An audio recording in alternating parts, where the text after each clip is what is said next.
Ikiza ca Mpox canke variole du singe ni ingwara isinzikaza abafashwe. Ico kiza kikabandanya ciyongera mu gisagara ca Bujumbura, buryo bugera ku mafaranga y'amarundi imiliyaridi 42 akaba ari yategekanywa kugira ico kiza gishobore kugwanywa.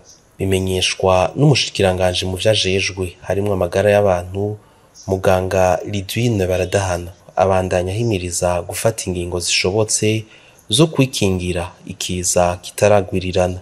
Ingwara z'imigera ziroroshe kugwanya kuko nugukaraba gusa, udakorana kudashurashura uba kurinze ushurashura aba wakoranye gushaka. Ikibabaje rero imaze gufata umuntu wa mbere yashurashuye ica yandukira cyane abana,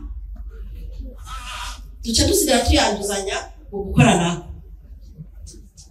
Rero tubwire uko twakoze isuku, dushiraho n'amazi yo gukaraba ku mabutike, ku mafarmasi, ahantu hose hahurira abantu, ku masoko dusubire dusukure, dushiremo amazi hajya ku masoko abantu basubire gukaraba. Kandi tubigire itegeko, abantu basohoka mu bitaro inyuma y'ukwezi indwi zitatu kuri batwara amahera menshi cyane, turaboza tubogisha amaserumu. Mwibaze uko nk'umuntu turashaka kumwogisha amaserumu arenga 10 ku munsi, hanyuma tugaca tumushyirako bya bindi bimwe dushirako abantu bahiye framazine kugira ngo turabe ko ibikomere vyo ukuma. Bigenda birazimvye cyane, umara iminsi 14 kugira ngo bigaragare ku mubiri baravyanduye.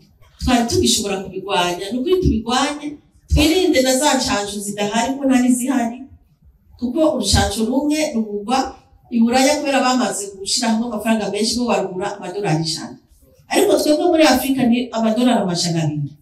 Nukuri tugerageze twirinde iki kiza c'akaranda. Tubamenyeshe ko ico kiza ca Mpox haca imisi 14 ngo ingwara igaragare ku mubiri.